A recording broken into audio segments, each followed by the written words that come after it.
Hello, everyone. Thanks for joining us for today's webinar. The topic today is AI threat detection for higher education, and we're going to do that by showing a real-world case study. We're BitLift, and we're hosting the webinar today, so the real-world case study will come from one of our clients. I'm Thomas Koch. I'm the Chief Strategy Officer of BitLift Cybersecurity. I'm also an attorney by trade, and I've worked with a lot of clients in high compliance industries, whether that's manufacturing, higher education, other things like that. And the bulk of what we do at BitLift is in higher education. I'll talk a little bit more about who we are as a company in a second, but I do want to introduce our two other speakers. With us today are our security engineer, Noah Hogue. He's a security analyst here at BitLift Cybersecurity, and he's someone who lives, breathes, eats, sleeps cybersecurity, listens to podcasts in his free time, and so forth, and has worked with a number of our higher education clients. In addition, we're joined by Austin Awalt. Austin is also a security analyst, but also wears the hat of software engineer at BitLift Cybersecurity. And one of his big hobbies is he's a euphonium player and played in the marching band in college. So we're excited to have the two of them on to give more of a real-world perspective. What we're going to cover today is who we are at BitLift and what we call CTI, which is our AI tool. It's a little bit of a focus on what we do just because it's what we're using every single day, but we're going to address it as AI in general and how that works. Then I'm going to introduce a true story from one of our clients, a situation that happened where we used AI to solve a problem. We're going to bring in Noah, and he's going to talk a little bit more about what went on in that particular instance and share sort of the engineer's perspective on that. We'll continue the story by talking about what happens when someone gets outside of that client and into an entire network of clients. And we'll bring in Austin at that point to give his take on things. Then we'll conclude our story, talk about the impact of BitLift and what AI was able to accomplish. And we're going to share some resources at the end, and we'll close with a Q&A. So anyone who wants to ask questions, please jump in and do that. And we'll certainly humor any of those questions. So who is BitLift, if you bear with me a little bit, just so you can kind of know who we are and why we have some credibility in this space. We're a 4-year-old SaaS cybersecurity company. We're based in Michigan, and we're creators of what's called the BitLift Air platform. I'm going to talk a little bit more about what that means in the next slide, but just basically that's a platform where we're using artificial intelligence and modern technology to improve the cybersecurity of our clients. And we're a mix of managed services and software for automated and proactive security. So a lot of what we want to talk about today is how to be more proactive in security using artificial intelligence and how to do things in a more automated fashion. We're going to focus heavily on higher education because that's where our domain expertise is. We work with more than half of our clients are in higher ed, and that number continues to grow. We spend a lot of time talking with higher education clients and getting to know what their needs are and specifically what they're seeing as use cases for things like automation and proactivity. And as I mentioned before, today we're going to be discussing our AI tool, which we call CTI, or Central Threat Intelligence, to illustrate the power of AI and what you can gain out of it as an institution. So a little bit more about our platform. At the top end, we work with SIM. And hopefully you guys know most of these acronyms, but SIM is Security, Incident, and Event Management.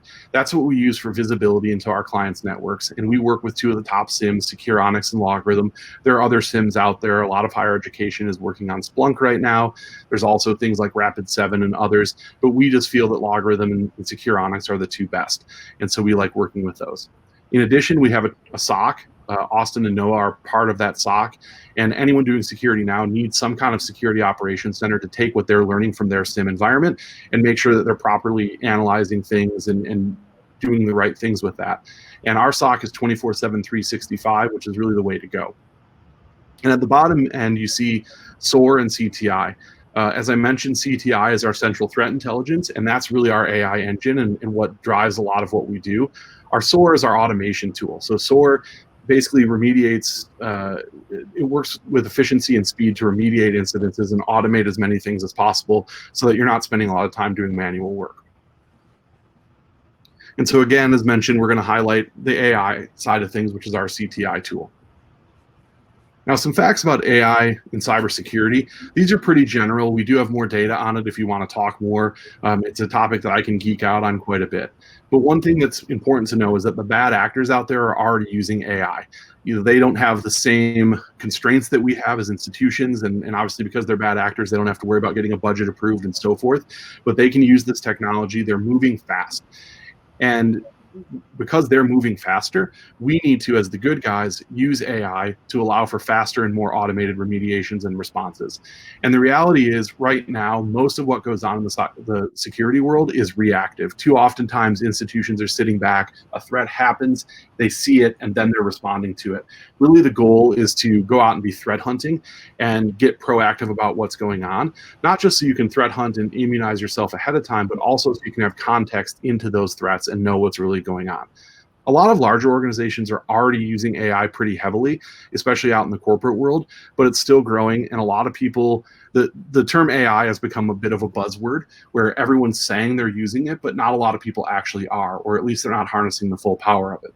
So we want to make sure that we use it in the appropriate sense, and using it the proper uses for AI to take advantage of that so that our institutions are stronger, the ones that are our clients are stronger and better off.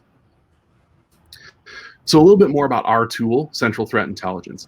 Basically what it is this giant data warehouse, IPs, URLs, domains, things like that. And it gathers intelligence across the global network. So it's gathering intelligence from specifically our clients. We're also on some of the top threat feeds, and we're building our own threat feed. So the goal that we want to do is, if we know something out there is bad or other people are seeing it and we're keeping on top of those, that we're adding those bad things into this data warehouse. So if our clients see that, we can instantly immunize that and not have them worry about something that they haven't seen yet getting into their system. What's really, really important is that context and validated threat information. So it's great if you've got a bunch of tools telling you, hey, here's an alarm and here's what's going on, but you want to know what those threats actually are and have some context around them. And sometimes you're going to see something that maybe appears like a threat but isn't, or something that may not look like a threat but actually is.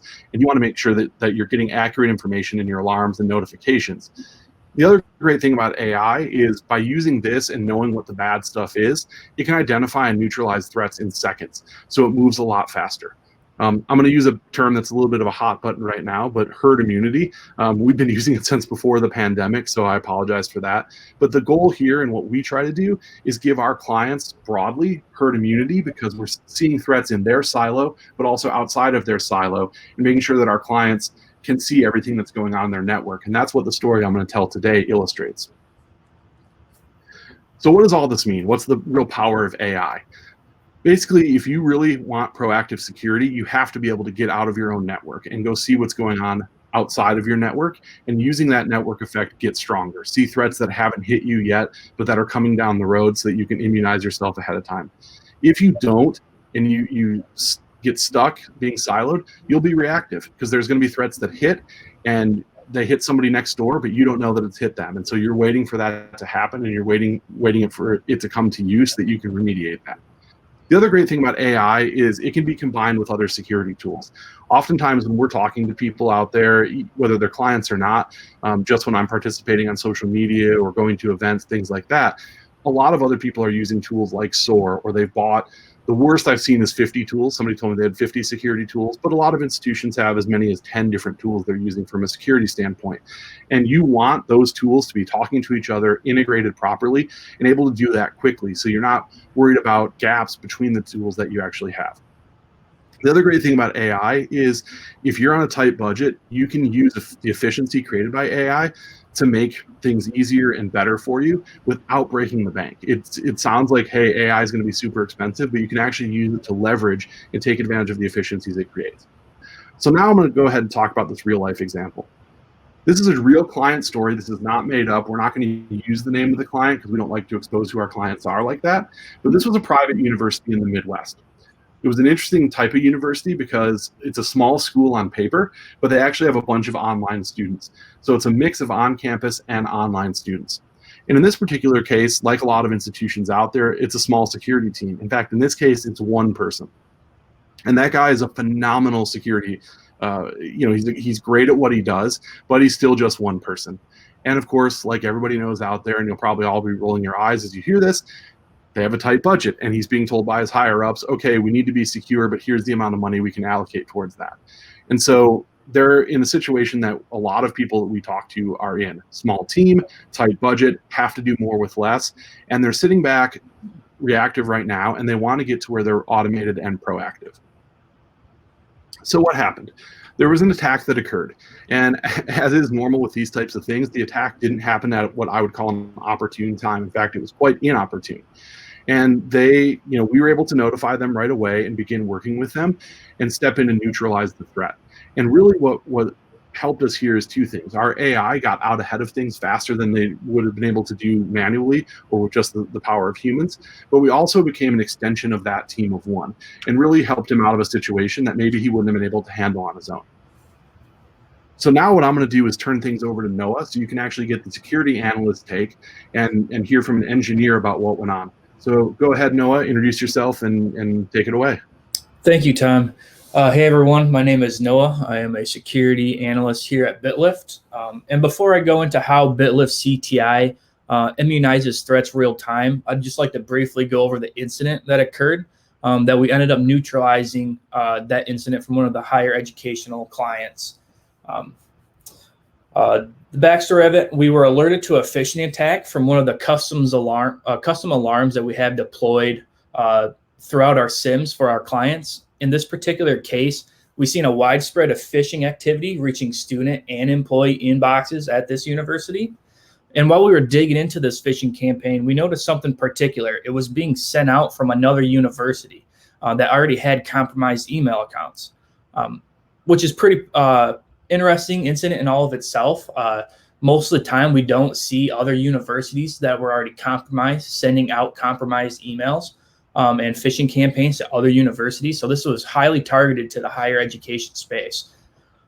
And with our CTI platform, we're able to remediate the accounts and able to retract that phishing email out of the end users' inboxes with it. And the way CTI works to remediate those threats comes down to a few key steps. CTI as a whole is just a data warehouse that houses all the threat intel that we gather from either outside sources, whether that be blogs or news articles on the latest threats or threats that we see every day during threat hunting in the SIMs. The glory of CTI is that all threats added from each client's environments get shared to one another through our platform. CTI ties into their firewalls they have deployed within their environment, and it pulls down our CTI list to their firewalls on a regular basis, whether that be scheduled every 5 minutes, 10 minutes, or 30 minutes, depending on the firewall capabilities. And as it pulls down, we have that pulling down on a reoccurring schedule and updated at the quickest possible time, like I said, that the firewall allows, just so it ensures that they're most up to date with the version of our platform. How we ensured the problem was remediated was when, after the source IP we saw from the phishing campaign got added into CTI, and those firewalls were able to pull down that new IP that was added to our threat intel, the alarms no longer occurred. Not only that, but during investigation back on that IP, doing pivot searches in the SIM and looking for any additional traffic coming from that IP range, there wasn't any being seen. So what we learned about this threat is that this threat was pretty particularly targeting at higher education, as the attack originated already from a compromised university, and the attacker was using those accounts, those compromised accounts, to spread to other universities as well. Not only that, but we saw it going to other like manufacturing spaces as well. So it wasn't just higher education that it was targeting, but we definitely saw all the higher education clients have that traffic hit them. And from here, I'll hand it back over to Tom to finish up the presentation. Yeah, thanks a lot, Noah. That was great, and I think it's good to get that kind of context from an engineer's perspective. So what we know at this point is that there's a threat that exists, and as Noah mentioned, although it went into some other industries, we knew for a fact that it was going after higher education institutions. So we knew a couple of things. One, we're going to use our AI to proactively scan all of our clients, regardless of which industry they're in. But in particular, we want to focus on those higher education clients because we want to make sure that if they're seeing this threat and we've already neutralized it somewhere, that we can immunize them ahead of time, or if they don't know know about it and it does exist, neutralize it there in place. Luckily, there had been some drive-bys, but nobody else had been actually attacked by this. So we were able to go out and do some things to help take steps to immunize that threat across our higher education landscape. And now what I'm going to do is turn it over to Austin, and Austin is going to take you through his version of events and sort of what went on as we spread this out across our network using our AI system. Thanks, Tom. My name's Austin. I'm a security engineer at BitLift, also software engineer. I work on a lot of the software that we build here. And I'm going to talk about CTI, more specifically sort of the philosophy behind why we built it. So I know Tom mentioned earlier with this particular case study, the security team at this institution was one person. And as an MSSP, we understand the idea of managing a lot of stuff with a small team. And so what we do software-wise is essentially built by us, for us, to enhance the ability of a single engineer to really deal with these kinds of threats in a reasonable time frame. So when we see an attack like this in some environment that we manage, an analyst sees something, the SIMs that we have set up flag something as a threat. What we can do with our AI CTI is essentially contextualize, categorize, and store information about that threat in this central database that then we have automatic pipelines basically set up between the SIMs, CTI, and the firewalls and various other network devices. And what we can do is we can see something happening in one environment, add that to this central warehouse, and that information is immediately acted upon by the rest of our automation in other environments. So none of our clients in this case study, none of them knew about the threat until we saw it basically taking place in this particular institution. And what we did from that is we were able to immediately go and see, okay, has this particular attacker, have they been going elsewhere in other institutions that we manage? Have they been attacking those other institutions? And as Noah mentioned earlier, yes, we could see that this particular attacker had compromised some accounts at another higher education institution and was targeting other higher education institutions to presumably try to spread their influence and get into more university accounts. And so what we're able to do from that is we can proactively say, hey, we saw this attacker targeting this institution. We know what strategies they were using to target that. We know what they were doing to try and spread to other environments. And we can sort of proactively prevent that from happening in the other environments that are connected to our CTI. And the process for doing that for us is basically just putting the data into CTI, a human flagging it as, yes, this is a threat, this is how we need to prevent it. And basically our platform takes care of the rest automatically across the rest of the environments, because nobody wants to log into 10, 20 firewalls to block the same IP. We put this IP in one place, and automatically all the firewalls that our clients that want to participate in our CTI, all the ones that are connected to CTI, will pull that as soon as that firewall is able. So effectively, what CTI lets us do is it lets us proactively immunize across all of our environments that we manage from one action. Tom, do you want to take back? Yeah, sure. So thanks a lot, Austin, and it's great to hear from the two engineers. And by the way, we're going to have a Q&A at the end of this, and they'll both still be on the call. So if you have questions for them, you can certainly talk to them. The conclusion of the story is, again, that first client saw the threat neutralized. By using AI, we were able to then immunize the remainder of our clients. And this happened, and I think Austin touched on this a little bit, as did Noah. This happened at the speed of software very quickly. It wasn't some laborious manual process. It was quick. So not only was the school secured, but the other institutions within the network were secured as well. So proactively, before they even knew this existed, we were able to get out ahead of things and do what it took to secure them. So our role in this is that we gave our clients proactive security. And it really was a big step for a lot of them, because if they had to go out and buy their own AI tool, it probably wouldn't have worked as smoothly as this, because they wouldn't have seen, even though they had this great tool, things going on across an entire client network like this. So that's what makes us unique. And really, we haven't seen anyone else taking this approach before. So the idea behind this is that the AI gets stronger as it gets larger. The more clients that we have on this and the more clients we see using it, the stronger we're going to get.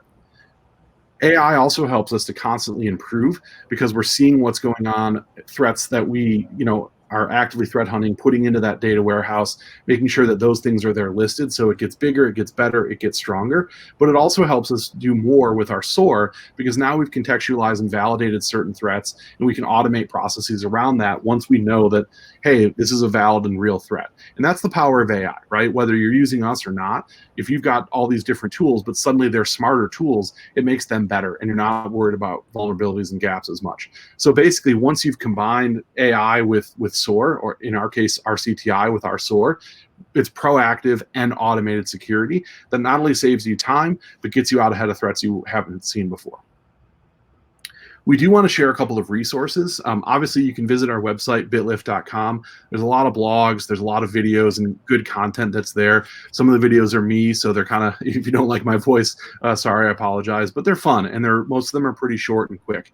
The other thing, like I said, we've got a lot of good blogs, but we also have a lot of good case studies, some of which are linked here. And everyone that attended the webinar today, we're going to make sure that you get a copy of this presentation so you have those direct links. But again, they're also available on our website, and all of them talk about some of the problems that we see similarly across different institutions. Lastly, here's a link here. We do a free cybersecurity assessment for anyone. This isn't something where you're going to be deluged with sales information. This is an assessment that you go in and you can find out where you stand and get a score for what you're doing. And the great thing about this is, once you're done with this, if you do want to talk to us, you can. Otherwise, you can take it back to other people in your department and say, hey, here are the areas that these guys have delivered or that have said, hey, this looks like it's something where we need to move, make a change. And a lot of times clients score below what they think they are. Other times clients score above where they think they are. So it's not like we give this to people and they automatically get some low score hoping they'll come back to us. It's very much an honest assessment based on the conversations we have with CIOs in the higher education landscape. And with that, I'm going to open it up to Q&A. And it looks like there's already some questions that have been posed here. So one of the things, and I want to turn this back to Austin and Noah, any other interesting use cases you've seen with AI that you can talk about?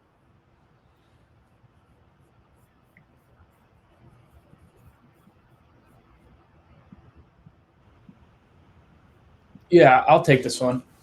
So for any other interesting use cases of AI for particular protection for higher education, yes, there's a few. A lot of them have to do with what we've seen with phishing attacks.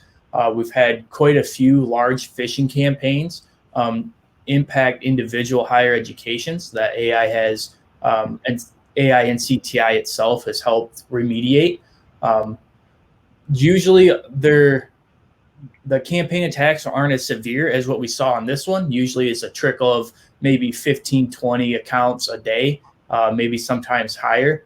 But in this particular case, this one was a widespread attack to just not only one, but to multiple different higher education spaces, and all from that same IP address. Okay, awesome. Yeah, I can at least speak to the second question sort of there about how CTI differs from available threat feeds.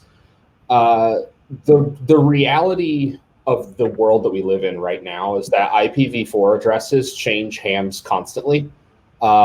You can get you can get an attacker spin up a VM in DigitalOcean somewhere, grab a public IP from their pool, use it for an hour, and then drop it, and it's gone.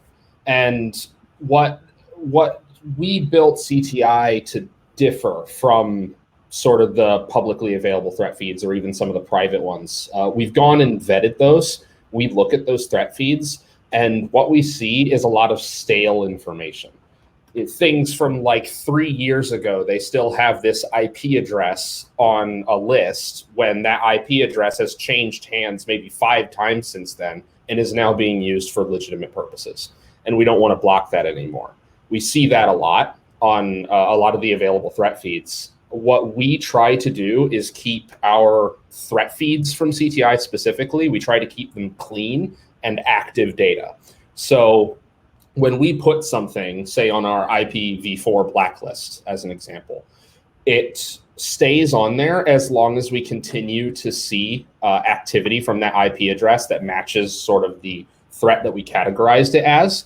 But when we stop seeing that attack, it will eventually come off of that list, usually within 90 days or so of not seeing any traffic from it. Because ideally, we're not trying to just clog up firewalls with 15,000 IPs, right? We are focusing on stuff that is active threats, not things that are that have sort of stale data, really.